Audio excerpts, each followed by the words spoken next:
তন্ত্র পারে না এমন কোনো কিছু নেই, মানে সন্তান হচ্ছে না সেক্ষেত্রে সন্তান যে করা সম্ভব। সম্ভব। একজন তান্ত্রিক একটি মেয়েকে ভুলিয়ে বালিয়ে তার কাছে নিয়ে গেছে। তন্ত্রেই মারণ, বাণ, স্তম্ভন, উচ্চাটন সবই সাধক নিজেকে প্রোটেক্ট করার জন্য। আমার তৎক্ষণাৎ মৃত্যু ঘটতে পারতো, এই ডাকিনী কিন্তু সবসময় সবাইকে সাড়া দেয় না। যেমন এখন বেশিরভাগ তান্ত্রিকটা করছে ডাকিনী দিয়ে বশীকরণ, একটা মরা গাছকে আমি জীবিত করতে পারবো। যেমন তন্ত্রের যৌনতা নিয়ে আমি যেটা বলছি, এটাকে আমরা বলি পঞ্চমকারে মৈথুন। ধরুন আমি একটা জায়গায় যাব, আমি বাস্তুটা পা দেওয়ার আগে ওই আমাকে বলে দেবে বাস্তুটা ভালো না খারাপ, কি এখানে কি খারাপ আছে কি ভালো আছে। এটা সাধনা মানেই প্রাণহানির একটা জায়গা থাকে, যদি প্রপার ওয়েতে না হয় যে আপনাকে সব দেবে কিন্তু আপনার থেকে তার 4 ডবল কেড়ে নেবে। আমার নিয়েছে টিচার্স যারা সাধনা করে তারা কখনো কিন্তু পরলোক যায় না বা দেবত্ব স্থান পায় না, তারা আবার কি করে ওই প্রেত জনিপ্রাপ্ত হয় এবং সেটাতে আরও বেশি কষ্ট। বাণ, বশীকরণ, মারণ, উচ্চাটন, ইভেন 100% ওটা কাজ হবে ইমপ্রুভমেন্ট আমি নিজে করে দেখেছি। কারণ আমি বিচ্ছেদ বাণ মারণটাই বেশি করি। এই যে বিচ্ছেদ বা বাণ করা হচ্ছে বা বশীকরণ করা হচ্ছে, এফেক্ট কিন্তু পাগলও হতে পারে। ডাক্তার হয়তো জবাব দিয়ে দিয়েছে যে এই তো অমুক দিনে ওনার হয়তো এক্সপায়ার করবে, এই তন্ত্রক্রিয়ার মাধ্যমে সেই মানুষটাকে আমি আরো 2 মাস বাঁচাতে পারবো। আপনি যদি ভোগী না হন আপনি ত্যাগ করতে পারবেন। পাপড় যখন বাচ্চারা খায় একটা আওয়াজ হয় তো, এই কটমট আওয়াজটা আমি কিন্তু পেলাম। কিছুক্ষণ পরে গিয়ে যে জায়গাটা দেখলাম পাপড়টা নেই। তাও আমার ঘরে যে 2 আছে ওদেরকে আমি আমার ছেলে মেয়ে বলি, অনেকেই আমার বাড়িতে গেলে সেটা ফিল করতে পারে। নমস্কার বন্ধুরা, এতক্ষণ আপনারা দেখিয়ে নিয়েছেন। আজকে আমার সঙ্গে প্রধান অতিথি হিসেবে আছেন রুদ্রানী কাপালিক অঘরী ম্যাডাম। নমস্কার। নমস্কার দাদা। আচ্ছা, বহুদিন ধরে তো আপনাকে আমরা চেষ্টা করছি আমাদের শোতে আনার জন্য, কিন্তু ফাইনালি সময় এলো। তো বলুন কেমন সময় এলো। সবথেকে বড় কথা অসংখ্য ধন্যবাদ আগে আপনাকে, কেন আমাকে এখানে আপনি ডেকেছেন, কেন মানুষের জন্যই ডেকেছেন। তার থেকেও আমার গুরুজি কাপালিক তারানাথ কাপালিক অঘরী আর আমার গুরু ভাই আনন্দনাথ কাপালিক অঘরী, যার জন্য আজকে আমার এইখানটা আসা বা এই জায়গায় দাঁড়ানো। আমি আজ থেকে প্রায় 10 বছর হলো তন্ত্র জগতে এসেছি, তারপর এখন রিসেন্ট আমি হয়তো অঘরী জগতে এসেছি, কিন্তু এই জায়গায় দাঁড়িয়ে আছি আমি শুধু আমার গুরু ভাই আনন্দনাথ অঘরীর জন্য। কেন ও না হলে আমি হয়তো কিচ্ছু না, আমার হয়তো অস্তিত্বটাই থাকতো না। কারণ আমি তন্ত্রের অনেক দূর গেছি, কিন্তু এই যে আমার অস্তিত্ব প্রমাণ করেছে ও। না, একদমই আপনার এই তন্ত্রের এই যে অনেক দূর পৌঁছানো এই পুরো জার্নিটাই আমরা জানবো। প্রথমেই জিজ্ঞাসা করবো যে আপনি তন্ত্রের প্রতি কি এমন দেখলেন যে আপনাকে আকর্ষণ করলো তন্ত্র? দেখুন, মানুষের তো সবকিছু থাকে, পাস্ট লাইফ, প্রেজেন্ট লাইফ। তো আমার পাস্ট লাইফেও একটা তন্ত্রের প্রতি আকর্ষণ ছিল। সেখান থেকে রাশিচক্র কথা বলে, গ্রহ নক্ষত্র কথা বলে, আমরা বলি যে অ্যাস্ট্রোলজি যদি মানি তাহলে ছক কথা বলে। তো সেই অনুযায়ী আমার ছকেই ছিল যে আমি তন্ত্র জগতে বা সাধু সর্পযোগে আসবো। তো সেই ক্ষেত্রে আমার আশা, তার থেকেও বড় কথা আমি ভালোবেসে এসেছি। এই যে তন্ত্র জগৎ, এটা আমার শুধু পেশা নয়, এটা আমার নেশা। কারণ আমি যখন তন্ত্র জগতে আসি তখন আমি খুব ছোট। সেখান থেকে আমার তখন বয়স আপনার মোটামুটি ধরুন 16-17। তার আগে থেকেই আমি শিব পূজা বা মায়ের পূজা করি, কিন্তু তখন তো সেইভাবে স্বাভাবিকভাবে আসা না। তারপর থেকে 16-17 বয়স থেকে প্রপারলি এই লাইনে আমার আসা। আস্তে আস্তে ফিল করি এখন অনেক কিছুই উঠেছি। সাধনা তো অনেক রকমের হয়। তো আমার প্রথম সাধনা হচ্ছে কালী সাধনা দিয়ে শুরু তন্ত্রের। এটা তন্ত্র পারে না এমন কোনো কিছু নেই, আমি বারবার রিপিট করছি, তন্ত্র পারে না এমন কিছু নেই। সেটা এখনো কখনো কখনো ক্ষেত্রে বিজ্ঞানও বিশ্বাস করতে বাধ্য। তন্ত্রে সব হয়, সবকিছু সম্ভব। তন্ত্র এমনও আছে কখনো কখনো মৃত্যুসজ্জায় মানে চলে যাওয়া রোগীকেও হয়তো সুস্থ করে দেয়। এটা আমার চোখে দেখা ইমপ্রুভমেন্ট। মানে তার হয়তো জন্ম ছকে দেখছেন মৃত্যু যোগ এসে গেছে, মৃত্যু যোগ আছে, সেটা কাটানো যাবে। ধরুন দেখুন, আমরা তো ভগবানের উপরে নই, মৃত্যু যোগ আছে। আমি এখন দেখলাম একজনের মৃত্যুযোগ হয়তো 2 মাস পরে, সেটা আমি তন্ত্রের মাধ্যমে মায়ের কাছে প্রে করে প্রার্থনা করে সেটা হয়তো 2 মাসের জায়গা থেকে 4 মাস, তাও তো 2 মাস সেই মানুষটা আয়ু রইলো, তার ফ্যামিলির কাছে সে থাকতে পারলো। এইটা তন্ত্রের মাধ্যমে করা যায়। আর কি কি করা সম্ভব তন্ত্রের মধ্যে? অনেক কিছুই করা সম্ভব। যেমন ধরুন এই ইদানিং অনেকের দেখবেন আইভিএফ করতে হয়, মানে সন্তান হচ্ছে না, সেক্ষেত্রে সন্তান যে করা সম্ভব। সম্ভব। কেন এমন তন্ত্রের কিছু ঔষধি আছে যেগুলো মায়ের কৃপায় সবাই হয়তো পায় না, কিছু কিছু সাধক পেয়ে থাকেন, তাদের কাছে গেলে সেটা তো সম্ভব। ওকে, আচ্ছা এবারে বলুন যে তন্ত্র শুনলেই কিন্তু সাধারণ মানুষের মাথায় আগে এক্স্যাক্টলি নেগেটিভ ওই ব্যাপারটাই আসে, ভয় পায়। তন্ত্র মানেই মারণ ক্রিয়া, বান মেরে দেওয়া, বা সত্যি একে কতটা ক্ষতি করে দেয়। আমি এবার একটা কথা বলি, এই তন্ত্র মানে মানুষের এখন যে ধারণা হয়ে গেছে না মারণ ক্রিয়া, বান মারা, হ্যাঁ হচ্ছে, কিন্তু তন্ত্রে কিন্তু এটা মানুষের জন্য নয়। তন্ত্রেই মারণ, বাণ, স্তম্ভন, উচ্চাটন সবই সাধক নিজেকে প্রোটেক্ট করার জন্য। আমাদের যখন তন্ত্রে আসতে হয়, তন্ত্রে আমাদের মকার আছে, পঞ্চমকার করতে হয়। এবার স্টেপ বাই স্টেপ যখন আমরা উঠি, আজকে ধরুন আমি একটা সাধক, আমি সাধনা করছি, আমাকে অন্য কোনো সাধক তো উচ্চাটন করতে পারে, যাতে আমার সাধনাটা ভুলভাল হয়। বা অন্য হয়তো মায়ের যারা আছেন, মা মানেই যে আমরা ডিরেক্টলি মায়ের কাছে আগে পৌঁছাই তা কিন্তু না, তার কাছে পৌঁছতে গেলে তার গণেদেরকে আমাকে মানে পার করতে হবে, সেই এবং তুষ্ট করতে হবে। সেই সময় যাতে আমার মন উচ্চাটন না হয়, এটা নিয়ে যদি আপনি খুলে আমাদের দর্শকদের সাথে একদম নিশ্চয়ই, কেন নয়। মানে কিভাবে কি কি প্রতিকূলতা আসতে থাকে? দেখুন, আপনি সত্যি কথা বলতে গেলে যে সরাসরি ভাবে মায়ের কাছে পৌঁছানো এত সহজ নয়, সহজ রাস্তাও নয়। যার জন্য দেখবেন অনেক তান্ত্রিক ভয় পায়, অনেক সাধক মানে সাধনা করতে গিয়ে শুনেওছেন যে কিছু হয় না, অতি অবশ্যই না। আগে দীক্ষার পর গুরু যে আছে সে একটা মানে ক্রম দেয় বা দীক্ষার মন্ত্র দেয়, সেটা জপ করতে করতে তখন নানান প্রতিকূলতা আসবে। একটা সাধকের ক্ষেত্রে এমনও হয় যে যদি সাধনায় সিদ্ধি লাভ করতে হয়, তার চূড়ান্ত লেভেলের অর্থনৈতিক, মানসিক সব রকম কষ্ট তাকে ভোগ করতে হয়। আচ্ছা, মানে এই সাধক মানে এই যে এখনকার আমরা যারা দেখেছি সাধক, তাদের প্রচুর অর্থবহুল, প্রচুর মানে চার্জেস। সাধক কিন্তু খুব দামি দামি নামি চ্যানেলে বসে বসে তারা লাইভে, অ্যাকচুয়ালি নয়। কিন্তু যদি অরিজিনাল সাধনা করতে হয়, মাকে পেতে হয়, আমি বলবো সাধন মানে মাকে পাওয়া, নিজের মায়া মোহকে ত্যাগ করে নিজের মানে ঊর্ধ্বের দিকে যাওয়া। তো সেক্ষেত্রে সে সাধককে রীতিমতো কষ্ট করতে হবে। আচ্ছা, একবারে পাওয়া যাবে না। কারণ আমি যখন একটা পরীক্ষা দেব, সাধনা সম্ভব না, সম্ভব নয়। দেখুন সম্ভব, কিন্তু পরিবারে থাকলে আপনার একটু বাধা নিষেধ তো থাকবেই, সেটা ব্যক্তিগত। কিন্তু সেটা তো আপনি কিভাবে কাটাবেন আপনার দায়। আপনি পরীক্ষায় যখন পাশ করবেন, আপনাকে তো পরীক্ষা দিতে হবে। তেমনি মায়ের কাছে পরীক্ষা দিয়ে এগোতে গেলে অগ্নি পরীক্ষা আমাদের দিতেই হয়। একবারে কোনো কিছু পাওয়া যায় না, একবারে তাকে লাভ করা যায় না। কারণ মা পেতে গেলে তার গণকে সুস্থ করতে হবে। শিবাভোগ নাম শুনেছেন আশা করি। তো এই শিবা ছাড়া কিন্তু মা হয় না। যখন আপনি কালী পুজো করবেন, তার আগে সবার দরকার হচ্ছে শিবাভোগ। এই শিবা যদি তুষ্ট হয়, যেমন শিবাকে যখন ভোগ দেওয়া হয় কোনো কাজের আগে, আমরা যখন বান মারণ বা কোনো কাজ করি, তার আগে শিবা ভোগ দিতে হয়, শতকর্মে সব। এই শিবা ভোগ দেওয়ার পর শিবা যদি ভোগটাকে মুখ তুলে ডাকে, তাহলে আপনাকে বুঝতে হবে কাজ ওখানেই 80% সাকসেসফুল, মানে কাজ হবেই সেই কাজ।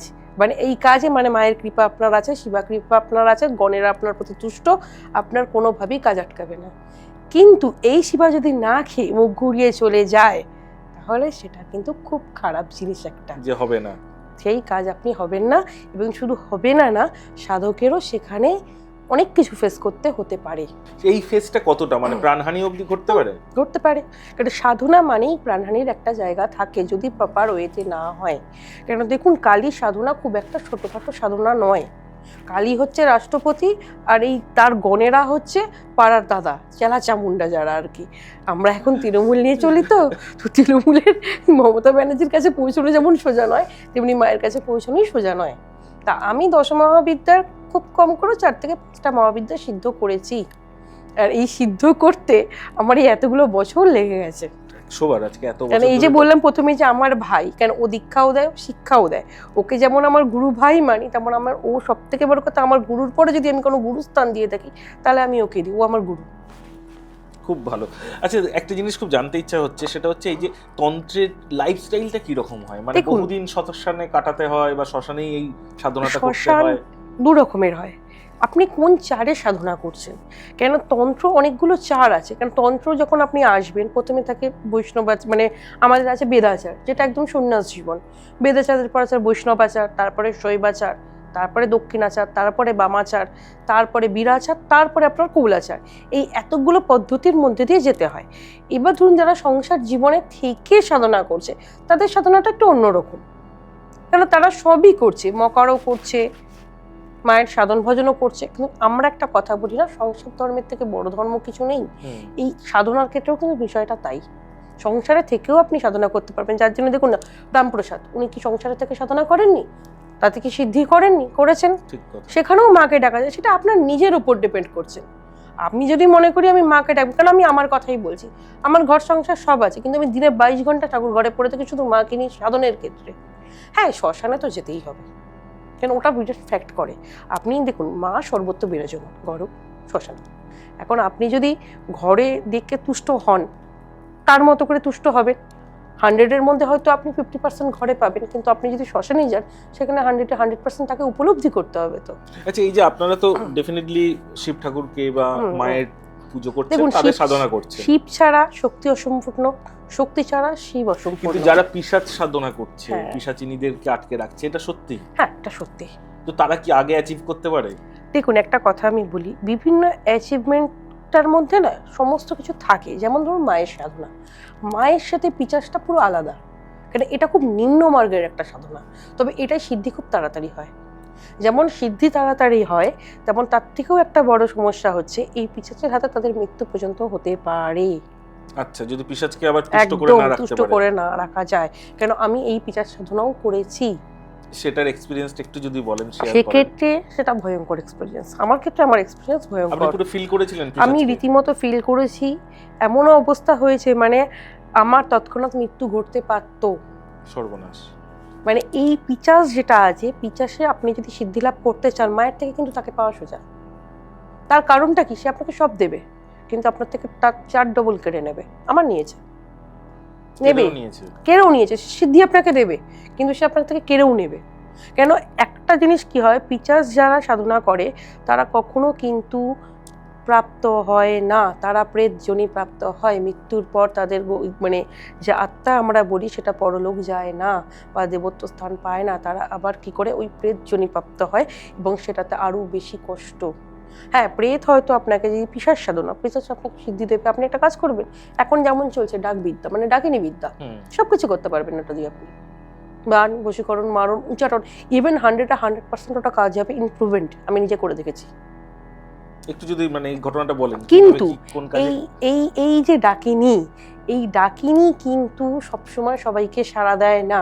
যাকে সাড়া দেয়, আপনি যতক্ষণ তার মতো মানে তাকে যদি আপনি কন্ট্রোল করতে না পারেন, তাহলে তার হাতে আপনার মৃত্যু অনিবার্য। আমাকে একটা জিনিস বলুন অন ক্যামেরা, আপনার এই ডাকিনীকে যদি বলা হয় যে কালকে থেকে আমার লাইফস্টাইলটা পুরো বদলে দিন, এটা সম্ভব? দেখুন, এইভাবে তো সম্ভব না। কিছু ক্রিয়া থাকে, সেই ক্রিয়ার মাধ্যমে করতে হয়। আচ্ছা। যেমন ভালো ক্রিয়াও হয়, এটা শর্টকর্মের মধ্যেই পড়ে। যেমন এখন বেশিরভাগ তান্ত্রিকটা করছে ডাকিনী দিয়ে বশীকরণ, ডাকিনী দিয়ে বান। এই ডাকিনী দিয়ে সব থেকে ভালো হয় যেটা, সেটা হচ্ছে আপনার বান। আচ্ছা। হবেই এফেক্টেড। আপনি 21 থেকে 30 দিনের মধ্যে কাজ পাবেন। কতটা কাজ? মানে 100% কাজ। আপনি যা বলবেন, যা চাইবেন সেটাই। এবার এটার কোনো রকমের কোনো নেগেটিভ ইমপ্যাক্ট আসে না ফিরে? আসে। কেন? ধরুন আপনি যখন কারো ক্ষতি করবেন, একটা কথা জানেন তো, যে আমাদের ইউনিভার্স ফিডব্যাক দেয়। আমি যখন কারো ক্ষতি করব, সেও তো আমাকে ক্ষতিটা করবে। আমি যদি আজকে আপনাকে মারি, বা যে কেউ এনি হাউ, কেউ এসে বলে, এখন অনেক লোক আসে আমার কাছে, এখন বশীকরণ করো, বান মারো, বিচ্ছেদ মারো। কারণ আমি বিচ্ছেদ বান মারণটাই বেশি করি। তো সেক্ষেত্রে অনেক আছে যে অমুককে মেরে দিতে হবে। মানুষের এখন একটা কি হয়ে গেছে বলুন তো, মানে এই তন্ত্রক্রিয়ার প্রতি মানুষের একটা ধারণা হয়ে গেছে যে অন্যভাবে মারবো না, এইভাবে মারবো। কিন্তু এইভাবে মারা যায়, কিন্তু যে মারছে সে তো মারছে, সে কিন্তু এটা বুঝতে পারছে না যে ফিডব্যাকটা তারও আসবে। কিন্তু আপনি যেহেতু মিডিয়া হয়ে মাঝখানে করছেন, আমার বেশি আসবে, আপনারও আসতে হবে, কারণ আমার এসেছে। আমি যখন কাজ করেছি আমার এসেছে। আমি একজনকে বান করেছিলাম, তার মানে রীতিমতো শুনলাম সে অসুস্থ। সে যখন অসুস্থ হয়, তার 2 দিন পরে আমি অসুস্থ হই। ওকে। কারণ এই যে খারাপ জিনিসটা, তার রিভেন্সটা তো আমার উপরে আসবে। সবকিছু তো ভালো খারাপ আছে। আমি যখন খারাপ করছি, সেটা তো আমাকে পোহাতেই হবে না? তো এগুলো থেকে প্রোটেক্ট করার জন্য মানে হ্যাঁ, মানে প্রোটেক্ট করার কোনো টিপস বা কোনো টোটকা যদি আমার অডিয়েন্সকে আপনি বলেন? একদম, কেন দেব না। যেমন শত্রু দমন। এখন ইদানিং শত্রু দমনটা সবথেকে বেশি মানুষের আছে। শত্রু ঘরে ঘরে আছে, আপনারও আছে, আমারও আছে। তো এই শত্রু দমন, প্রচুর শত্রু জ্বালাতন করছে, কোনোভাবেই আপনি তাকে রিমুভ করতে পারছেন না। তা সেক্ষেত্রে যেটা করণীয়, 3টে শুকনো লঙ্কা নিয়ে একটা বেল কাটা তার মধ্যে ঢুকিয়ে পরপর গুছিয়ে একটা ছুরি দিয়ে সেই শুকনো লঙ্কা যদি আপনি শনি মঙ্গলবার জ্বালিয়ে পুড়িয়ে একদম ছাই করে সেই ছাইটা মানে বাড়ির বাইরে ফেলে দিতে পারেন, তাহলে আস্তে আস্তে সেই শত্রু কিন্তু আপনার কন্ট্রোল হবে বা দমন হবে। বাহ, এটা অসাধারণ একটা টোটকা বললেন আপনি। যেমন বশীকরণের ক্ষেত্রে অনেকেই আসে। এই বশীকরণ, দেখুন বশীকরণের ব্যাপারটা আমি যেটা বলি, বশীকরণ কিন্তু সব ক্ষেত্রে হয় না। কারা আসে ম্যাক্সিমাম? কি মানে প্রেমিক প্রেমিকারা আসে? প্রেমিক প্রেমিকা আসে, স্বামী স্ত্রী আসে, মা ছেলে আসে, বা বাবা মেয়ে আছে। এমন দেখা গেল যে অন্য রিলিজিয়ান, কারণ আমার কাছে রিসেন্ট একটা কেস দেখেছে, রিলিজিয়ান অন্য, মেয়েটা হিন্দু, ছেলেটা মুসলিম। এবার মুসলিম যে মানে স্ট্র্যাটেজি, শুনুন, ধর্মটা কোনো ম্যাটার করে না, কিন্তু মেয়েটার যে ক্যাটাগরি, তার সাথে ছেলেটার ক্যাটাগরি ম্যাচ করছে না। তো সেক্ষেত্রে বাবা মা এখন কি করবে? বিচ্ছেদ। এবার মেয়েটি বিচ্ছেদ যখন করতে যাওয়া যায়, তখনও আমাদের দেখে নিতে হয় বিচ্ছেদটা কতটা কার্যকারী হবে বা তার সাইড এফেক্ট কি হবে। না, মেয়েটি ম্যারিড নয়, সম্পর্কে আছে, কিন্তু বাবা মা চাইছে যেহেতু ছেলেটি মহামেডান কাটিয়ে দেওয়া যায়। এবার এই যে আপনি কাটাবেন, এতে কি এই মেয়েটি বা ছেলেটি জানবে না? এবার আমি একটা কথা বলি, মেয়েটি বা ছেলেটি জানবে না, কিন্তু একে অপরের প্রতি প্রচন্ড পরিমাণে মানে বিদ্বেষণ সৃষ্টি হবে, মানে মারাত্মক ধরনের রাগ ঝামেলা, মানে কেউ কাউকে সহ্য করতে পারবে না, এই জিনিসটা হবে। কিন্তু এটাও ঠিক কথা, সবার প্রতি কিন্তু সবকিছু খাটে না। ওকে, কেন আমরা অনেকেই এখন দেখছি যে বান করে দিলাম, বিচ্ছেদ করে দিলাম, বশীকরণ করে দিলাম, কিন্তু সেগুলোর মধ্যেও ডিপেন্ড করছে অনেক কিছু। কেন বিশেষ করে আমি একটা কথা বলবো, যেমন বশীকরণ, আমার ভাই হচ্ছে, আপনি জানেন, নন্দনাথ কাপালে কংক্রিট হচ্ছে বশীকরণের একদম এক্সপার্ট একদম। কিন্তু সেক্ষেত্রেও একটা কথা বলি, ও জানে আমরা অঘরীরা অনেক কিছু আবার মানি না, কিন্তু তন্ত্রে মানে এই যে বিচ্ছেদ বা বান করা হচ্ছে বা বশীকরণ করা হচ্ছে, এফেক্ট কিন্তু পাগলও হতে পারে। আচ্ছা, এটাও হতে পারে যদি সেটা ঠিকঠাক মানে কাজ হয়, বা কখনো কখনো সাইড এফেক্ট দেখা গেল। ধরুন আমি একটা কথা বলছি, আমি কারোর উপর বিচ্ছেদ ক্রিয়া করলাম না, জেনে করলাম, তার রাশিচক্র আমি জানি না, আমি কিন্তু করে দিলাম বিচ্ছেদটা, আমার পয়সার দরকার, এখন যেটা লোকে করে, এই যে হলো বিচ্ছেদটা কিন্তু আমার হয়ে গেল, সাইড এফেক্ট একটা না একটা টাইম দুজনকেই পোহাতে হবে। ওকে, মানে যে করাচ্ছে তার উপরও আসবে, যে করছে তার উপরেও আসবে। এমনও হতে পারে, এমনও আমি জিনিস দেখেছি যে ধরুন বিচ্ছেদ করতে গেলাম, বিচ্ছেদ হলো, ছেলেটি বা মেয়েটি কেউ একটা এফেক্টেড হলো, একটা না একটা কিছু তো আপনাকে পোহাতে হবে। তাহলে আপনি নিজে তো একজন বড় তান্ত্রিক হয়ে কি বলবেন এগুলো না করাই উচিত? দেখুন আমি একটা কথা বলি, সবকিছু যেমন ভালো আছে, প্রকৃতি যেভাবে সাজিয়ে দিয়েছে না, যার যেমন ভালো আছে তার খারাপও আছে, ভালোটার মধ্যে আসুন, খারাপ করব না কেন? আজকে ধরুন এই যে মানুষের শত্রুতা বেড়েছে, অনেক শত্রু আছে যাকে আপনি মানে ভালোভাবে বুঝিয়ে হচ্ছে না, বলে হচ্ছে না, মানে কোনোভাবেই হচ্ছে না, আপনি তাদের ক্ষেত্রে সেটা কাজ করুন। যেটা পরকীয়া আমাদের এখন সব থেকে বড় যেটা বেড়েছে, দেখুন একটা সংসার ভেঙে আরেকটা মানুষ যখন সেই জীবনটায় ঢুকবে, কেন?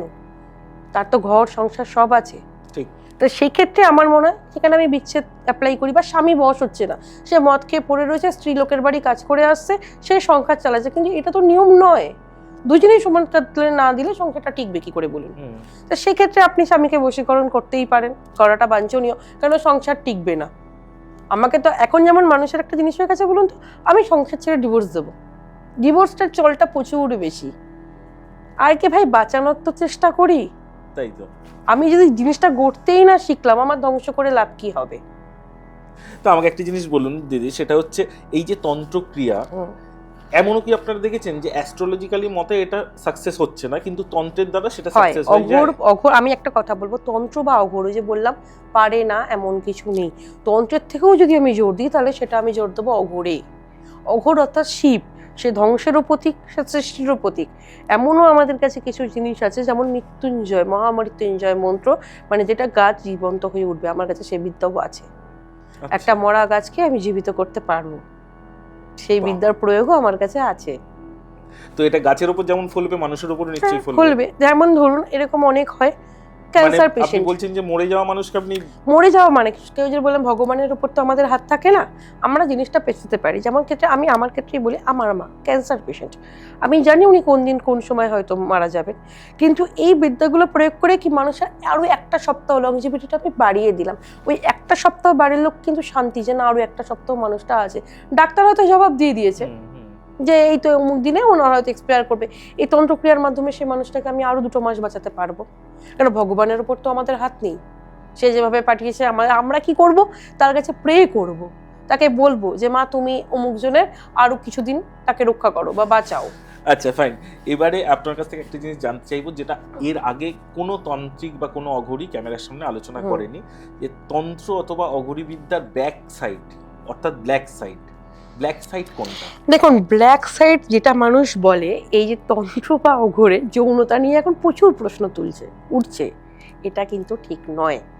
এটাকে আমরা ব্ল্যাক সাইড বলি, কিন্তু এটা ব্ল্যাক সাইড নয়, মানুষ সেটাকে খারাপভাবে ইউজ করছে। কিন্তু মানে আমরাও যেটা শুনেছি যে তাদের তান্ত্রিক মতে তারা নাকি খুব যৌনাচার করে, এটা দেখুন করে, এটাও তাদের সাধনারই একটা অংশ। আমি একটা কথা বলি, ভোগ না হলে ত্যাগ হয় না। আপনি যদি ভোগী না হন, আপনি ত্যাগ করতে পারবেন না। সেক্ষেত্রে এই রীতিটা মেনে যারা করছে, ধরুন যেমন বিরাচার আছে, বামাচার আছে, দক্ষিণাচার আছে, কিছু কিছু ক্ষেত্রে কি হয় অঘোরাচার আছে, সেখানে বলে ভোগ না হলে ত্যাগ হয় না, সেখানে কি করছে পঞ্চমুখারই কিন্তু উল্লেখ হচ্ছে। কিন্তু আমি বলবো এই পঞ্চমুখার যেমন স্থূলতে করা যায় তেমন সূক্ষ্মতেও করা যায়। আচ্ছা, এই যে তন্ত্রের যৌনতা যেটা আপনি বললেন, একটা স্থূল এই যে এখন সবাই করে, এইটাতে কি হয় আমরা যে সূক্ষ্মটা করি পঞ্চমুখার কিন্তু সূক্ষ্মেও করা যায়। মানে এটা সত্যি কি এরকম আশ্রমে হয়? মানে এটা আপনি দেখুন কোনো কোনো ক্ষেত্রে তো এখন দেখছি হচ্ছে, কিন্তু এটা তো রুলস নয়, রুলসটা তো ব্রেক করছে। তন্ত্রের এই জিনিসগুলোকে ব্রেক করা হচ্ছে। যেমন তন্ত্রের যৌনতা নিয়ে আমি যেটা বলছি, এটাকে আমরা বলি পঞ্চমুখারে মৈথুন। এই মৈথুনটা নিয়ম হচ্ছে শিব শক্তির মিলন ঘটানো। অ্যাজ এ তুমি ধ্যানের মাধ্যমে কুলকুণ্ডলিনী শক্তি সবই কিন্তু আমাদের ইরা পিঙ্গলা শোষণ দিয়ে হয়। যা আছে ওই কথায় আছে না, যা আছে বিশ্বভাণ্ডে তা আছে দেহভাণ্ডে, বিষয়টা সেম। আমরা কুলকুণ্ডলিনীকে যখন জাগাচ্ছি তার এই ধ্যানের মাধ্যমে আমরা কি চিন্তা করছি, শিব শক্তির মিলন চিন্তা করছি। এবার একটা টাইমে ওই ধ্যান করতে করতে শিব শক্তি দেখতে দেখতে সেটা কি আমি নিজেকে এবং স্বয়ং মহাকালকে দেখছি। এইটা হচ্ছে মৈথুনের অ্যাজ পার্ট তন্ত্র, এটাই হচ্ছে অরিজিনাল মৈথুন। যার জন্য আমাদের তন্ত্রে বলে সোহংস, মানে যে আমি সেই, মানে যে শিব সেই আমি, সেই মা সেই আমি, এই হচ্ছে ফ্যাক্ট। এইবার যেখানে এখন তান্ত্রিকরা করেছে সেটা হচ্ছে মৈথুনের। এইটা কেন করেছে, ঊর্জার একটা ব্যাপার থাকে। এবার আপনার মধ্যে নেগেটিভ পজিটিভ সবই পাওয়ার রয়েছে। মানুষ নিজের স্বার্থ খুব ভালো বোঝে, জানেন তো, তারা কিন্তু তন্ত্রে এই যে সম্পর্কটা মৈথুনটা এটাকে নিয়ে গেছে কেন। আমি একটা কথা বলছি, আপনার মধ্যে নেগেটিভ পাওয়ার আছে, আমার মধ্যে পজিটিভ পাওয়ার আছে। এবার আমি দেখলাম আপনার মধ্যে যে নেগেটিভিটিটা আছে সেটা আমার জন্য ভালো, আমি তখনই চাইবো আপনার সাথে মৈথুন ক্রিয়া করে আপনার নেগেটিভিটিটা আমার মধ্যে আনতে। বা যার মধ্যে ধরুন পজিটিভ আছে, এমন দেখা যায় তন্ত্রে যেটা হয় এখন বেসিক্যালি, যে অনেক তান্ত্রিক আছে দেখছে যে কোনো মেয়ে বা ইয়ং মেয়ে বা বা মেয়েদের ক্ষেত্রেও বলি, অনেক তান্ত্রিক মা আছে অবরি যে শিখতে চাইছে, সেখানে দেখা গেল তার কাছে তার পজিটিভ ঊর্জা আছে, সেটা নেওয়ার এবার ওই পজিটিভ ঊর্জাটাকে আমাকে নিতে হবে, সেক্ষেত্রে এখন করে। তবে আমি এটা বলবো এটা ভীষণ অন্যায় এবং একদম পুরো আনসেফ পুরো অন্যায়, কারণ এটা নিয়ম নয় তো। দেখুন যে পাপ করবে পাপের বিনাশ তাকেও হতে হবে। আমি কিন্তু এইভাবে বলছেন আপনি, মানে এই যৌন মিলনের মাধ্যমে আর কি তারা ঊর্জা এক্সচেঞ্জ করে নিতে পারে? পারে, মানে তার পজিটিভ ঊর্জাটা এই গুরুতে নেয়, একদম পারে এবং মানে এটা সেটার জন্যই করে যে বললাম ভোগ না হলে ত্যাগ হবে না, এটাকে বলে স্থূল মৈথুন। এটাও শোনা কথা, মানে পৌরুষ রস যেটা হয় সেটাও নাকি তাদের পান করায় বা প্রসাদ হিসেবে দেয়। আমি একটা কথা কি বলছি শুনুন, এই যে প্রসেসটা না, টোটাল প্রসেসটার এখন অপব্যবহার হচ্ছে। ওকে, এই যে স্থূল মৈথুনটা, এই যে সেক্সুয়ালিটিটা, এটা তন্ত্রে আছে, কিন্তু তার প্রসেসটা পুরোটাই অন্য। সেটা আমি এখানে বিস্তারিত আপনাকে বলবো না, তার পুরো প্রসেসটাই অন্য। সেটা কিন্তু সিদ্ধি লাভ করার জন্য, সেটা ভোগ করার জন্য নয়। হ্যাঁ, এখানে সাধক সাধিকার যখন মৈথুন হয় সেটা মৈথুন করা যায়, আছে এটা নিয়মে, কিন্তু সেটার প্রসেস অন্য। এই ক্ষেত্রে অঘরী বলুন বা তান্ত্রিক বলুন, একটা তান্ত্রিকের 3 জন ভৈরবী থাকতে পারে, সে কিন্তু ওই 3 জন ভৈরবী মাস্ট অন্য কারো কাছে যেতে পারবে না। বা একটা ভৈরবের 15 জন, ম্যাক্সিমাম 15 থেকে 16 জন অব্দি পার্টনার থাকতে পারে, কিন্তু সেটা শুধুমাত্র সাধন ক্ষেত্রে প্রযোজ্য, আদারওয়াইজ নয়, যেটা এখন প্রচুর পরিমাণে অপব্যবহার করা হয়। সেটা অনলি ফর সাধন। ইভেন এই সাধনের ক্ষেত্রে এই মৈথুনে আপনি যে যাকে মানে পার্টনার করবেন বা সাধিকা করবেন তার ইচ্ছেটাও গুরুত্বপূর্ণ, কেন সে যদি সেখানে ইচ্ছে না হয়, সহমত না হয়, তাহলে আপনার কোনো লাভ নেই। এটা কোনখানে বেশি, মানে অন্যান্য স্টেটে বেশি নাকি আমাদের বেঙ্গলে এই কালচারটা বেশি? দেখুন সব স্টেটেই আছে, সবাই দোষ করে, নন্দ ঘোষের নামে দোষ পড়ে। এখন বেঙ্গলের নামে দোষটা বেশি পড়ছে কেন? বেঙ্গলে হ্যাঁ আমি বলতে, দেখুন সবাই তো সাধু নয়, সবাই তান্ত্রিক হলেও যে বিশাল, আমি মানে কিছু কিছু নামও হয়তো বলতে পারি যে অনেকেই আছে তান্ত্রিক দেখায়, কিন্তু আদৌ তাদের কত যোগ্যতা আছে বা তাদের সাধন ক্ষমতা কতটা আছে। কারণ এখন যারা নেমেছে তারা বেসিক্যালি পেশার জন্য নেমেছে। আমি বলবো না আমি পেশার জন্য নামিনি, সেটা বলবো না, আমিও নেমেছি, কিন্তু আমার কাছে এটা নেশা, আগে নেশা পরে পেশা, যার জন্য আমি আজ পর্যন্ত কোনোদিন লাইমলাইটে আসিনি। হয়তো আমার গুরু ভাই না হলে আমি আসতামও না, একদম। এবং আমরাও বহুদিন আপনাকে চেষ্টা করেছি, আমি আসতামও না, কেন আমি বহুদিন বহু বছর ইভেন এখনো, মানে আমি এই যে লাইমলাইটে এসেছি সেটা শুধুমাত্র ওর জোড়াজুড়িতে ওর জন্য, কারণ আমি খুব গুপ্তভাবে এই সাধনাটা করি, কারণ সাধনা মাত্রই গুপ্ত। কারণ আমরা যার জন্য এটাকে বলি গুরুমুখী বিদ্যা। গুরু না ছাড়া তুমি কোনো কিছুতে অর্জন লাভ করতে পারবে না। কারণ আমার গুরু আছে, আমার তন্ত্রের গুরুও আছে, আমার অগুর গুরুও আছে। আমার তন্ত্রগুরু যোগানন্দ ইনস্টিটিউটের নাম শুনেছেন আশা করি, দোলন মৈত্র, উনি হচ্ছেন আমার তন্ত্রগুরু। তাছাড়াও আমার তন্ত্রগুরু আরেকজন আছেন শুভঙ্কর ভট্টাচার্য, শুভঙ্কর ব্যানার্জি। তো এরা আমার তন্ত্রগুরু, এদের থেকে আমি তন্ত্রের অনেক কিছু শিখেছি, কিন্তু গুরুমুখী বিদ্যা ছাড়া আপনি তন্ত্রে উঠতে পারবেন না। আচ্ছা, এবার আপনার কাছ থেকে আমার দর্শক বন্ধুদের জন্য একটা কোনো টোটকা, নিজের ভাগ্য অর্থাৎ লাককে কিভাবে ভালো করা যায়। দেখুন, তাহলে সেক্ষেত্রে আমি বলবো সবারই তো ভালো মন্দ আছে, কেন বাস্তুটা এখন খুব ম্যাটার করে। সেক্ষেত্রে আপনারা সোম মঙ্গলবার দিন দারচিনি, এলাচ, লবঙ্গ, কর্পূর নিয়ে প্রত্যেকটা ঘরে, বিশেষ করে যে কটা অন্ধকার কোণা আছে সেই কোণায় জ্বালান। বুধ বৃহস্পতিবার তেজপাতা দিয়ে, লবঙ্গ 3টে, গোলমরিচ 3টে, লবঙ্গ দিয়ে জ্বালান। আর শনি মঙ্গলবার দিন শুধু 3টে লবঙ্গ, গোলমরিচ, এলাচ, কর্পূর, ধুনো দিয়ে সর্বস্ব গরম, আস্তে আস্তে দেখবেন অনেক কিছু উপকার পাবেন, অনেক উপকার হবে এবং আস্তে আস্তে টাকা পয়সা উন্নতি হবে। বাহ। আচ্ছা, এবার একটা খুব সাংঘাতিক জিনিস আপনার কাছে জানতে চাইবো, সেটা হচ্ছে সামনেই তো 14 ফেব্রুয়ারি সরস্বতী পুজো, অর্থাৎ বাঙালিদের ভ্যালেন্টাইন্স ডে এসেই গেল। তো সেই জায়গা থেকে প্রেমিক প্রেমিকা হয়তো উল্টো দিকের পার্টনার রাজি হচ্ছে না প্রেম করতে, তাকে অ্যাট্রাক্ট করার মতন কিছু টিপস যদি আমার বন্ধুদের দেন। সেক্ষেত্রে আমি বলবো, দেখুন এটাকে বলে বশীকরণ, বলাটা উচিত নয়, তাও বললাম। ছেলে বা মেয়ে যদি গৌরচনা, কুমকুম, অশ্বগন্ধা এই কটা মিশিয়ে তিলক কাটতে পারেন, তাহলে সেক্ষেত্রে কিন্তু খুব এফেক্টিভ কাজ করে, ওটা বশীকরণ তিলক হয়। বাহ, এটা কি মানে যাকে করতে চাইছে বশীকরণ তার নাম নিয়ে, মানে যে করবে, ধরুন ছেলেটি করলে ছেলেটি পড়বে, যদি মেয়েটি করতে চায় মেয়েটি পড়বে। তাছাড়াও আর একটা জিনিস বলি, এটা শুধু বশীকরণ বলে না, সব কিছুর জন্য এবং নবগ্রহের জন্য কালো ধূত্র শেকড়, সেটা সবাইকে, প্রত্যেকটা সাধারণ মানুষের জন্যই আমি বলছি, কালো ধূত্র গাছের শিকড় যদি আপনারা পড়তে পারেন তাহলে সেটা সবার জন্য খুব ভালো। এটা নবগ্রহতেও কাজ দেয়, বশীকরণের ক্ষেত্রেও কাজ দেয়, সব কিছুর ক্ষেত্রে। মানে এই শিকড়টা পড়লে কি আপনার মোটামুটি যদি কোনো গ্রহ ডিস্টার্ব থাকে সেগুলো সব পজিটিভ থাকে? দেখুন, নবগ্রহের যে বিধান সবসময় তো সবার পক্ষে সম্ভব না, কারণ এখন তন্ত্র মানে, দেখুন তন্ত্র অনেকটা কথা আছে, পয়সা ছাড়া হয় না, কারণ প্রচুর চার্জ। এই চার্জ প্রত্যেকটা সাধারণ মানুষের ক্ষেত্রে কিন্তু পড়া সম্ভব না, তারা শিকড় পড়ুক না। এবং সাবজেক্টটাও তো খুব কস্টলি আজকে, যজ্ঞে বা দেখুন, একটা হোম করতে গেলে, আমি একটা কথা বলি, একটা শত্রু দমন করতে গেলে কমসে কম 30 থেকে 40 হাজার টাকার নিচে হয় না, কারণ এখন জিনিসের যা দাম বেড়েছে, এবং সেটা যদি 100% সাকসেসফুলি কাজ করতে হবে, পিওর জিনিস কিনতে হবে। এবার সেই ক্ষেত্রে সবার পক্ষে সেটা সম্ভব না। অনেক মানুষ আছে যাদের দিন আনতে নুন আনতে পান্তা ফুরিয়ে যায়, তারা শেকড় পড়ুক না, শেকড় কিন্তু এফেক্টিভ কাজ দেয় যদি সে ঠিক মতো ধারণ করতে পারে এবং ঠিক জায়গা থেকে নিতে পারে। এখন অনেক শেকড়ের দোকান গজিয়েছে, কিন্তু ঠিকঠাক নিতে হবে। আচ্ছা, এবার একটু আপনার কাছ থেকে একটু অন্য ধরনের সাবজেক্টে নিয়ে আলোচনা করব, জানতে চাইবো, সেটা হচ্ছে আপনারা তো প্রায় ভূতের সঙ্গে বাস করেন, মানে দেখেছেন বহুবার, আমার ঘরে আছে, তো সেইটা সম্বন্ধে আবার একটু জানতে চাইবো। দেখুন, এই ভূত কিন্তু ভালোও আছে খারাপও আছে। আপনার বাড়িতে যে দুজন আছে ওটা কি ভালো ভূত না খারাপ ভূত? ভালো ভূত। আপনার সাথে আসেনি তো আজকে স্টুডিওতে? আজকে আসেনি। আচ্ছা, কালকে আমার ভাইয়ের সাথে গেছিল, ওকে একটু ডিস্টার্ব দিয়েছিল, তা আমার সাথে আজকেও আসেনি। মানে আসেনি বলতে গেলে এরা খুব ভালো, কিন্তু আমি যে বাস্তুটা থাকি সেটা অ্যাকচুয়াল নেগেটিভ। আচ্ছা, পুরো বাস্তুটাই নেগেটিভ, শুধু আমার ঘরটুকু পজিটিভ। তাও আমার ঘরে যে দুটো আছে ওদেরকে আমি আমার ছেলে মেয়ে বলি, অনেকেই আমার বাড়িতে গেলে সেটা ফিল করতে পারে। কি ফিল করা সম্ভব?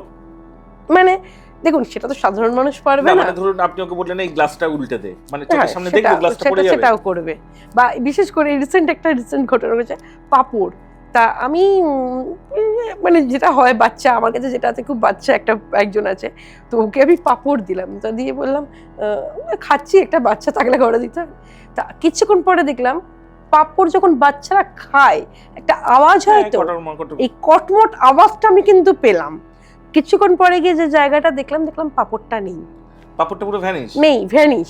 এবার কখনো কখনো এটাও হয়, হয়তো জিনিসটা রয়েছে, ওই আওয়াজটা আমি পাই, বুঝতে পারি, বা গ্রহণ করে না। এবার এটাও হয়, হয়তো আমার ঘরে, মানে যেহেতু আমার ঘরে বোঝা যায়, বলটা হয়তো খাটে আছে, ওটা দেখলাম কখনো বেরিয়ে আমার খাট থেকে নেমে বলটা দরজার কোণায় চলে গেল, তখন বুঝলাম যে ওটাকে কেউ খেলছে, কারণ আমার ঘরে না আছে কোনো ইঁদুর, না আছে কোনো মশা বা পোকামাকড়, এনি আদার্স কিছু, তো তখন ওটা বুঝি যেটা ও করছে। তো এদেরকে মানে এটা কি, মানে এটাও কোনো বিদ্যা, এদেরকে এই যে আটকে রেখেছেন বা সাথে রেখেছেন? দেখুন, কিছু কিছু ক্ষেত্রে তো আমাদের রাখতে হয়, কেন উপকার না উপকার দেখুন, আমরাও তো মানুষ, আমরা তান্ত্রিক হলো, আমাদেরও তো ভয় আছে বা আমাদেরও তো কোনো শত্রু আছে, তো এখান থেকে ওরা আমাদের গার্ড করে। বা কোনো কোনো কাজ যেটা হয়তো সবসময় দেখুন মায়ের ওপরে তো কোনো কিছু নেই, বা সব জায়গায় তো আমি মাকে বলতে পারি না যে তুমি এটা করে দাও, তখন আমরা এদেরকে দিয়ে সেটাকে করাই এবং তারা করে আসে, করে দেয়। মানে আমার যেটা আছে, আমার ছোটটার কথা বললাম, আমার যেটা বড়টা আছে, আমি আমার নিজের ক্ষেত্রেও দেখেছি, মানে অনেক সময় অনেক কাজের ক্ষেত্রে যে হয়তো আমার দ্বারা হচ্ছে না, আমি ফেলিউর সেই জায়গাটা পারলাম না করতে, বা সবসময় নিজের কাজ তান্ত্রিকদের নিজেদের হয় না। আমি আপনার কাজ করতে পারবো, কিন্তু আমার কাজ আমাকে করতে গেলে 2বার 3টা করতে হবে, তখন ওকে বললাম যে কাজটা করে দিয়ে ও একটা টাইম নিয়ে নেয় না, ওরা টাইম নেয়, যে এমন না যে 24 ঘন্টা সবসময় করে দেয়। সামনে দেখেছেন নাকি কোনো কিরকম দেখতে? দেখুন এদের অবয়বটা তো আপনি দেখতে পাবেন, মানে একটা অবয়ব, আচ্ছা আপনি মানে ওটা আপনার মোটামুটি এলে ধরুন আপনি যদি এখন ওখানে দাঁড়িয়ে থাকেন, আপনার একটা ছায়া তো আমি পাবো, এবার সেই ছায়া দেখে বুঝতে পারি ও ছেলে না মেয়ে, বা কি চাইছে বা কি বলছে। এদের আবার রাগও হয়, কিন্তু এরাও অভিমানী, উনি হয়তো রাগ করেছে, আপনার কাজই করলো না, করবে না, মানে করবে না, বা ইচ্ছে হলো না, সেদিন কেউ উঠবেই না। এদের সঙ্গে আমি যদি শুনি যে কোনো ডিল হয় যে এদেরকে মুক্তি দেবেন, সেই হিসেবে এদেরকে দিয়ে হ্যাঁ একটা ডিল থাকে, বা সবসময় সব ক্ষেত্রে না। যেমন ধরুন আমার কাছে যে আছে সে আমাকে রীতিমতো ভালোবেসে ফেলেছে, আমার গুরুজি আমাকে ওটা প্রদান করেছিলেন, আচ্ছা, তো আমাকে সে রীতিমতো ভালোবেসে ফেলেছে, ওকে আমি যত কিছু করি ও আমার থেকে যাবে না, আজীবন ওকে বয়ে চলতে হবে, মানে ওকে আমাকে বলছে। এবার আমি ওকে ভালোবাসি রীতিমতো, ও আমার ভালোবাসার জায়গা। আজকে সাথে আনলেন না কেন? না আসলে আজকে আমি একটু কাছে গেছিলাম, তো সেখান থেকে এসেছি, যার জন্য ওকে আনিনি, না ও আমার সাথে থাকে, মানে আমাকে রক্ষা করে, সবসময় রক্ষা করে। আচ্ছা এবারে বলুন যে কোনো সময় কোনো ক্লায়েন্টের বাড়িতে বা কোনো জায়গায় গিয়ে এরকম অন্য ভূতের খপ্পরে পড়েছেন? সেই জায়গাটা থেকে বলছি, যেগুলো আমাদের কাছে থাকে তারা আমাদেরকে গার্ড করে। আচ্ছা, সেটা যে তান্ত্রিকের কাছে থাকে ধরুন, তারা গার্ড করে। ধরুন আমি একটা জায়গায় যাব, আমি বাস্তুটা পা দেওয়ার আগে ওই আমাকে বলে দেবে বাস্তুটা ভালো না খারাপ, কি এখানে কি খারাপ আছে কি ভালো আছে। এক্ষেত্রে এমনও হয় নিজের জিনিসটা কিন্তু তার সাথে তাকে লড়াইও করতে হতে পারে। বাবারে, মানে ও যখন দেখছে ধরুন, সেটা আমি বলুন বা যে রাখে তার ক্ষেত্রে বলুন, ও দেখছে যে আমি যেহেতু ওকে রাখছি, ওর কাছে তো আমি একটা ম্যাটার, মানে ওর ভালোবাসার একটা মানুষ। এবার ও যখন দেখছে আমি মালিক ওর, এবার ও যখন দেখছে যে কোনো খারাপ জিনিস আমাকে অ্যাটাক করছে, ও কিন্তু সেটাকে ওর যতটা পাওয়ার ওর চেষ্টা করবে সুরক্ষা। এখন দেখা গেল ওর থেকেও কেউ পাওয়ারফুল আছে, সেক্ষেত্রে তোর পক্ষে সম্ভব নয়, তখন আমাকে জানান দিয়ে দেবে যে আমি পারলাম না বা আমি ফেলিওর, তুমি অন্য কিছু দেখো বা অন্য কিছু করো। সেটা এরা কথা বলে বা আপনার সঙ্গে কানেক্ট করে কিভাবে? দেখুন কানেক্ট করা এইভাবে সেটা আমরা বুঝতে পারি, মানে ওরা না ওদের কানেকশনটা মানে ওইভাবে ডিপলি ভাবে আমি আপনাকে বোঝাতে পারবো না, এটা একটা অনুভূতি। মানে আমরা যখন কথা বলি, আমি যদি বলি কিরে যাবি, ও বলবে যাবো, এই যাবোটা কিন্তু আমিই বুঝতে পারবো, আপনি বুঝতে পারবেন না, বা সেটা সম্ভব না। এটা একটা ফ্রিকোয়েন্সি, তবে কিছু কিছু ক্ষেত্রে হয় যে অনেকে হয়তো দেখা যায় যে শো করে, অনেকে শো করায় যে আয়নায় শো করলো, মিরর শো করালো, কিন্তু আরো যারা প্রেত সাধন করে তাদের ক্ষেত্রে জিনিসটা আরো ভালো, বেটার। মানে ওরা শো করাতে পারে, আনশো করাতে পারে, কারণ আমি এতটা বলতে পারবো না, কেন আমি এই বিদ্যাগুলো করিনি। আমি সর্বোপরি ছুঁয়ে গেছি, সুতরাং জানি হালকা পালকা। আচ্ছা আপনার কাছে তো বহু মানুষ বহুদিন ধরে অনেক রকমের হেল্প পাচ্ছে, অনেক রকমের আপনি তাদেরকে সমস্যা থেকে মুক্ত করেন, তো এইরকম কোনো একটা ঘটনা খুব জর্জরিত কোনো ক্লায়েন্টকে আপনি মুক্তি দিয়েছেন? করেছি। সেই ঘটনা যদি আমাদের একটু শেয়ার করেন, নাম না বলে অবশ্যই। হ্যাঁ অতি অবশ্যই নাম বলবো না, করেছি। কারণ একজন এসেছিল আমার কাছে, তার হাজব্যান্ড ওয়াইফের খুব ঝামেলা, মানে এমন কি যে বশীকরণ করেছে, কোনো কিছুতে কোনো কিছু হয়নি, কোনো মানে হয়নি। আমার কাছে বেশিরভাগ যারা আসে তারা বেশিরভাগই এসে বিচ্ছেদ বান মারণের জন্য। তো এসে বলল যে ওয়াইফকে আনতে পারছি না, আমি বশীকরণ করতে হবে বললো, করেছি, হয়নি। গিয়ে দেখলাম ওয়াইফের অন্য একজনের সাথে রিলেশন আছে, ইভেন ওয়াইফ চাইছে সেই ছেলেটি, মানে যে ওরা হাজবেন্ড, তাকে অ্যাকচুয়ালি মেরে দিতে, এবং তার উপর সমস্ত রকমের ক্রিয়া অ্যাপ্লাই করে রেখেছে। শুধু করে রেখেছে তাই নয়, মানে করতে করতে করতে করতে এমন করেছে, মানে তার আর কি মানে উঠে দাঁড়াবার মতো ক্যাপাসিটি লেভেল নেই, পুরো পিঠ থেকে গেছে। সেই জায়গাটা থেকে তাকে আমি রিমুভ করেছি। এই রিসেন্ট আমার কাছে একটা কেস এসেছে, আমি কালকেই যাব কেসটাতে। একজন তান্ত্রিক একটি মেয়েকে ভুলিয়ে ভালিয়ে তার কাছে নিয়ে গেছে, মেয়েটি বিবাহিত, নিয়ে আর মেয়েটি আর সংসারে আসতে চাইছে না, সংসার তো দূরের কথা, তার নিজের মায়ের কাছেই ফিরতে চাইছে না, সে তান্ত্রিকের ওখানেই পড়ে আছে, সে তার কাছে, মানে তান্ত্রিকটা তাকে রীতিমতো মারধর করছে, রীতিমতো তাকে মারধর করছে, ব্ল্যাকমেল করছে। মানে দেখুন মেয়ে তো একটা টাইম যখন হয়েছে আসতে চায় মায়ের কাছে ফিরবো বা হাজব্যান্ডের কাছে ফিরবো, মানে জিনিসটা যে ঘুরটা যখন কেটে যাচ্ছে বশীকরণে, তখন তো সে আসতেই চাইবে। তো সেই ক্ষেত্রে যখন দেখলাম মানে খুব মানে অসহায় ওনারা, মানে মাটাও বিছানায় পঙ্গু, বাবাটাও আর কি মানে বিছানাতে, বাবাটা মানে একদম মানে একেবারেই বিছানাতে, অনেকবার স্ট্রোক হয়ে গেছে, মানে কন্ডিশন খুব খারাপ আর কি। তা এখন মেয়েটার মা আমার কাছে আসেন, তো কি করা যায়, তাই বললাম দেখুন, যখন দেখতে বসলাম দেখলাম মেয়েটির গায়ে আগে মা মনসা আসতেন। আচ্ছা, কিছু কিছু দেবী আসে যারা আসেন, যেটা অনেকেই আজকাল বিশ্বাস করেন না, যেটা আমরা বলি সেটা আমরা বিশ্বাস অনেকেই করেন না। দেখুন সবসময় তো দেবী আসেন না, কারণ দেবীর পাওয়ার আমরা কেউ সহ্য করতে পারবো না। আসে যারা, সেটা হচ্ছে তার গণগুলো আসে, কোনো গণের মধ্যে যার শরীর যেমন বা যার রাশি যেমন, সেই হিসাব করে কিছু গণ আসে। তো গণও যা দেবীও তা, হয়তো গণকে পেরিয়েই আমাকে দেবীর কাছে পৌঁছতে হয়। সুতরাং গণ যেটা বলে যাচ্ছে সেটা যে মিথ্যে বলে যাচ্ছে তা কিন্তু নয়। সুতরাং এটা ভর নয়, এটা একটা অনুভূতি। এই অনুভূতিটা যাদের হয়তো যে বিশেষ ঠাকুর বিশ্বাসী, সবার ক্ষেত্রে হয় না, কিছু কিছু পার্সনের ক্ষেত্রে হয়। কিন্তু এটা শীতলা আর মনসার ক্ষেত্রে বেশি দেখা যায় কেন? অ্যাকচুয়াল শীতলা মনসা হচ্ছে আমাদের লৌকিক দেবী। আচ্ছা। আর এদেরকে পাও না, দেখুন ভরেরও একটা প্রসেস আছে বা কিছু মন্ত্র আছে, সেটা দিয়ে ভর তোলা যায়। এই যে আমরা অনেকে বলি না ভর বিশ্বাস করি না, অ্যাকচুয়াল ভর না, এটা একটা অনুভূতি বা একটা ফিলিংস। এই যে আমাদের মৃগী রোগ যেমন হয়, এরকমও কিছু মন্ত্র আছে যেটা দিয়ে আপনি শরীরে আনতে পারবেন। ওকে, পারবেন, সেটা কিছু টাইমের জন্য। এবং সেখানে আমি এটা একটা কথা বলি, যাদের ভর আসে, সবার ক্ষেত্রে যে আসে না তা নয়, আসে। যাদের ক্ষেত্রে ধরুন আসে, স্বয়ং দেবী হয়তো সবসময় আসতে পারেন না, সেক্ষেত্রে ওনার মানে যারা চর আছেন তাদেরকে পাঠায় বা তারা আসেন, তারা কিন্তু প্রথম 10 থেকে 12টা কথা যেটা আপনাকে বলবে সেটা সত্যি, তারপরে কিন্তু সত্যি নয়। আচ্ছা, এটা হচ্ছে বিফ্যাক্ট কথা, কারণ যে আসছে তারও একটা লেভেল আছে বা আপনি তাকে কতক্ষণ নিতে পারছেন, তারপরে বাকি যেটা হয় সেটা পুরোটাই ভণ্ডামি। 5,000 টাকা রেখে যায় এখানে, এই যে জিনিসগুলো, এটা পুরোটাই ভণ্ডামি। কেন মা কোনোদিন টাকার কথা বলবে না? মা বলুন বা তারাদেরকেও আমরা মা বলবি, যেহেতু তার গণ তারা, সেক্ষেত্রে তারা কোনোদিন আপনাকে টাকার কথা বলবে না, তারা আপনার ভালো মন্দটা বলে দিয়ে বেরিয়ে চলে যাবে। ইভেন প্রুভেড, এটা আমার কাছে প্রুভেড। তাই তো, আপনার অজানা কথা তো আমার পক্ষে জানার কথা নয়, তাহলে একমাত্র ঈশ্বর জানেন আর আপনি, আমি জানবো না। কিন্তু যাদের মধ্যে এই জিনিসটা আসেন, দেখবেন অনেক নীতি সম্প্রদায়ের মধ্যেই কিন্তু এই জিনিসটা আছে, শীতলা মনসার ভর আসছে, কিছুটা ভণ্ডামি, কিন্তু প্রথম 10টা কথা যেটা বলবে সেটা আপনার ঠিকঠাক, কেন ওইটুকুনি তাদের পাওয়ার, তার বেশি তারা যেতে পারবে না। আর এখন তো অনেক কিছু দেখি যে কেউ সাপের মতো নাচছে বা বাটি উল্টে দিচ্ছে, না এগুলো নয়, কখনোই নয়। এগুলো পুরোটাই পয়সা ইনকামের জায়গা, ভাইরাল হওয়ার জন্য। আর ভর সবসময়, সব থেকে বড় কথা, ভর সবসময় সব জায়গায় আসে না।